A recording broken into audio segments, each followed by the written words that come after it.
श्री स्वामी समर्थांची अद्भुत शिकवण. श्रद्धा ठेवा, सबुरी ठेवा, काळ नक्की बदलेल. श्री स्वामी समर्थ. बंधूंनो आणि भगिनींनो, श्री स्वामी समर्थ महाराजांच्या चरणी मनोभावे नतमस्तक होऊन आजची ही कथा सुरू करूया. जर तुमच्या आयुष्यात सध्या संकटे असतील, घरामध्ये आर्थिक अडचणी असतील, कर्जाचा डोंगर वाढत असेल, नोकरी किंवा व्यवसायामध्ये अडथळे येत असतील, मनामध्ये सतत चिंता आणि भीती असेल, कुटुंबातील एखाद्या व्यक्तीमुळे तुम्ही दुःखी असाल, किंवा कितीही प्रयत्न करूनही परिस्थिती बदलत नसेल, तर आजचा हा संदेश तुमच्यासाठी आहे. कारण स्वामी समर्थांची एक अतिशय मोठी शिकवण आहे. श्रद्धा ठेवा, सबुरी ठेवा, काळ नक्की बदलेल. आपण अनेकदा संकट आले की लगेच विचार करतो, माझ्याच आयुष्यात एवढी संकटे का? मीच का त्रास सहन करायचा? देव माझी परीक्षा का घेत आहे? मी एवढी प्रार्थना करतो तरी माझी अडचण का दूर होत नाही? पण भक्तांनो, कधी कधी देव आपल्याला सोडत नसतो. उलट तो आपल्याला एका मोठ्या संकटातून बाहेर काढण्यासाठी आपल्याला तयार करत असतो. आपल्याला फक्त 2 गोष्टी धरून ठेवायच्या असतात, श्रद्धा आणि सबुरी. श्रद्धा म्हणजे स्वामी माझ्यासोबत आहेत हा विश्वास, आणि सबुरी म्हणजे परिस्थिती लगेच बदलली नाही तरी विश्वास सोडायचा नाही. भिऊ नकोस, मी आहे. श्री स्वामी समर्थांच्या भक्तांच्या मनाला आधार देणारा संदेश म्हणजे भिऊ नकोस, मी आहे. या एका वाक्यात किती मोठी शक्ती आहे हे संकटात सापडलेल्या माणसालाच कळते. जेव्हा सगळे आपल्यापासून दूर जातात, जेव्हा मदत करण्यासाठी कोणीच उरत नाही, जेव्हा आपल्या डोळ्यात अश्रू असतात, जेव्हा रात्री झोप लागत नाही, तेव्हा मनात फक्त एकच विचार असतो, स्वामी आता तुम्हीच माझा आधार. आणि भक्तीची खरी सुरुवात तिथूनच होते. आपण स्वामींना फक्त सुखाच्या काळात आठवू नये. सुखात स्वामींचे आभार मानावे आणि दुःखात स्वामींचा हात धरावा. कारण संकटात आपला विश्वास किती मजबूत आहे याची परीक्षा होते. स्वामींचा पहिला प्रेरणादायी विचार, भिऊ नकोस, मी आहे. आपल्या मनामध्ये भीती असते. उद्याची भीती, पैशांची भीती, नोकरीची भीती, कुटुंबाची चिंता, आजारी पडण्याची चिंता, व्यवसायात नुकसान होण्याची भीती. पण सतत भीतीमध्ये जगल्यामुळे समस्या सुटत नाही. त्याऐवजी मनात एक विचार ठेवा, मी माझे कर्तव्य करेन आणि बाकी सर्व स्वामींच्या चरणी सोपवेन. याचा अर्थ प्रयत्न सोडणे नाही. स्वामींवर विश्वास ठेवणे म्हणजे हातावर हात ठेवून बसणे नव्हे. स्वामींची भक्ती आपल्याला धैर्य देते आणि धैर्य आपल्याला प्रयत्न करण्याची शक्ती देते. दुसरा विचार, सेवा हीच साधना. आपण देवाची पूजा करतो, फुले वाहतो, नैवेद्य दाखवतो, दिवा लावतो, मंत्र म्हणतो. हे सर्व भक्तीचे मार्ग आहेत. पण स्वामींच्या शिकवणीचा एक सुंदर अर्थ असा आहे की गरजू माणसाला मदत करणे ही सुद्धा देवसेवाच आहे. एखाद्या भुकेल्या माणसाला अन्न देणे, दुःखी व्यक्तीचे 2 शब्द ऐकून घेणे, एखाद्या वृद्ध व्यक्तीला मदत करणे, एखाद्या गरीब विद्यार्थ्याला शक्य तितकी मदत करणे, एखाद्या निराश व्यक्तीला धीर देणे, ही सुद्धा भक्तीच आहे. कारण देव केवळ मंदिरात नसतो, देव माणसाच्या रूपातही भेटतो. म्हणून दुसऱ्याला मदत करताना मनात अहंकार ठेवू नका. मी उपकार केला असे समजू नका. उलट असा विचार करा, स्वामींनी माझ्या हातून सेवा करून घेतली. तिसरा विचार, मन शांत ठेवा. मन अस्थिर झाले की छोटी सुद्धा समस्या मोठी वाटते. राग आला की आपण चुकीचे निर्णय घेतो. भीती आली की आपण चुकीच्या व्यक्तींवर विश्वास ठेवतो.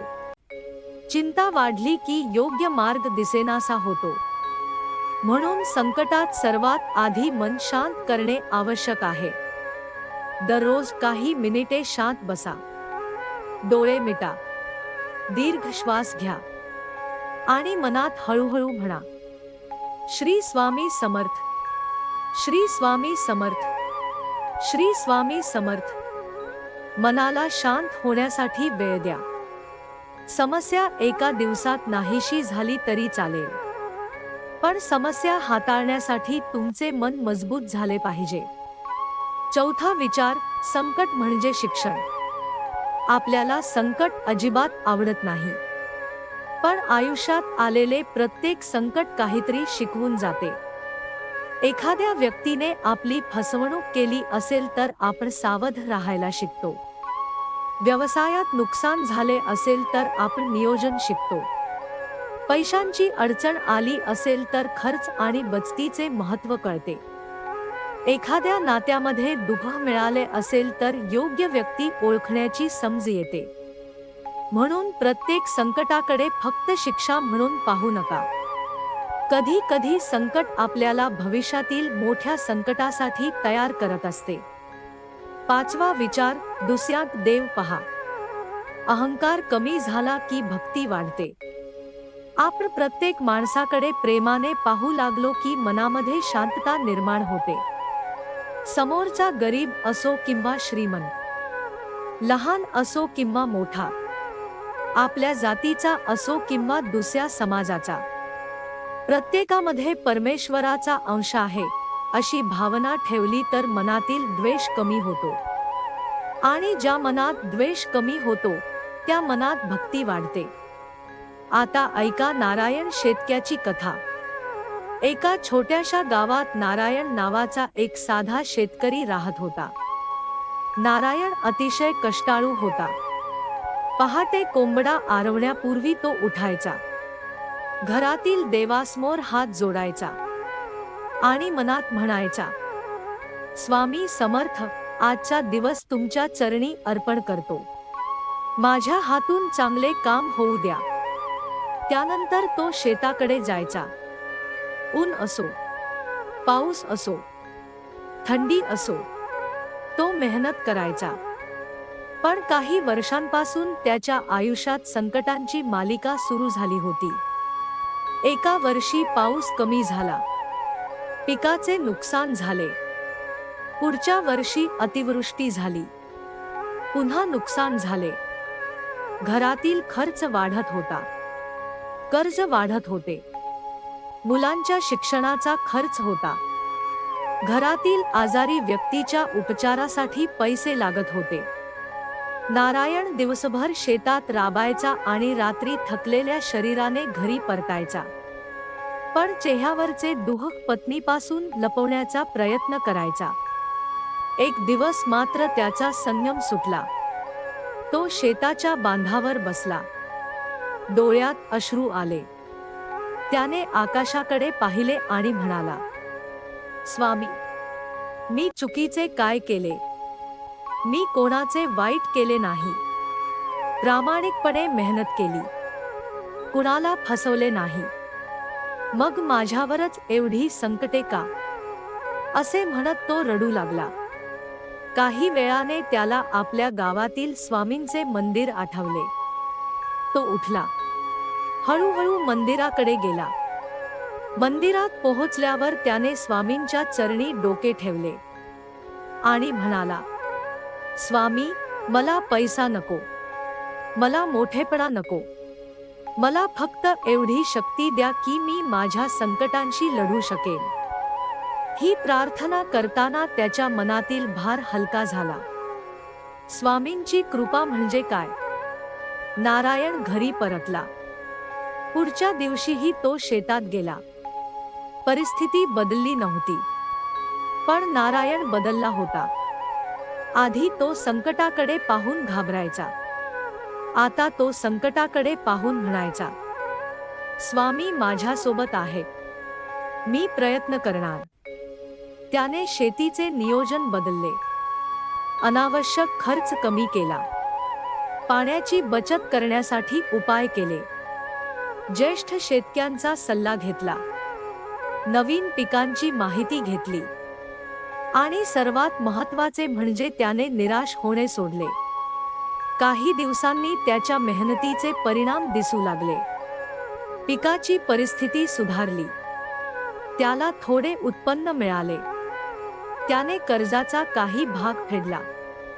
संकटे एका क्षणात नाहीशी झाली नाहीत, पण नारायणला संकटांशी लढण्याची शक्ती मिळाली आणि त्याला एक मोठा धडा समजला. स्वामींवर विश्वास ठेवणे म्हणजे चमत्काराची वाट पाहणे नव्हे, स्वामींवर विश्वास ठेवून योग्य प्रयत्न करत राहणे होय. नामस्मरण उंबरठ्यावरचा दिवा. भक्तांनो, आपल्या जीवनात नामस्मरणाचे स्थान खूप मोठे आहे. जसे घराच्या उंबरठ्यावर लावलेला छोटासा दिवा अंधारात प्रकाश देतो, तसेच श्री स्वामी समर्थ हे नाम मनाच्या अंधारात आशेचा प्रकाश निर्माण करू शकते. जेव्हा मन बेचैन असेल, श्री स्वामी समर्थ. जेव्हा भीती वाटेल, श्री स्वामी समर्थ. जेव्हा दुःख होईल, श्री स्वामी समर्थ. जेव्हा आनंद मिळेल, श्री स्वामी समर्थ. म्हणजेच स्वामींचे नाम केवळ संकटातच नाही तर प्रत्येक क्षणी आठवावे. नामस्मरण करताना मनात श्रद्धा ठेवा, हळूहळू श्वास घ्या आणि प्रेमाने म्हणा, श्री स्वामी समर्थ, श्री स्वामी समर्थ, श्री स्वामी समर्थ. तुमच्यासाठी स्वामींचा आजचा संदेश. कदाचित तुम्ही सध्या अशाच एखाद्या संकटातून जात असाल.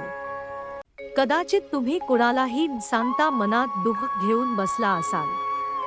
कदाचित तुमच्यावर कर्ज असेल, कदाचित घरातील परिस्थिती कठीण असेल, कदाचित तुम्ही एखाद्या उत्तराची वाट पाहत असाल.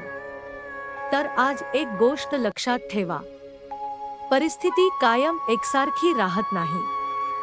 आजचा अंधार उद्याच्या प्रकाशाला अडवू शकत नाही. आज तुमच्याकडे कमी असेल म्हणून आयुष्यभर कमीच राहील असे नाही. आज तुमच्यावर संकट आहे म्हणून उद्याही संकट असेल असे नाही. काळ बदलतो, परिस्थिती बदलते, माणसाचे प्रयत्न बदलतात आणि कधी कधी एका छोट्याशा संधीमुळे संपूर्ण आयुष्याची दिशा बदलते. म्हणून श्रद्धा सोडू नका, सबुरी सोडू नका, प्रयत्न सोडू नका आणि चांगुलपणा सोडू नका. आगामी काळासाठी आशेचा संदेश. भक्तांनो, अनेक भक्तांच्या मनात प्रश्न असतो, आता पुढे माझ्या आयुष्यात काय होणार? याचे निश्चित भविष्य सांगणे कोणाच्याही हातात नाही. पण भक्ती आपल्याला एक सुंदर आशा देते. चांगला काळ येऊ शकतो जर आपण विश्वास, प्रयत्न आणि संयम कायम ठेवला. आर्थिक परिस्थिती सुधारण्यासाठी योग्य नियोजन करा.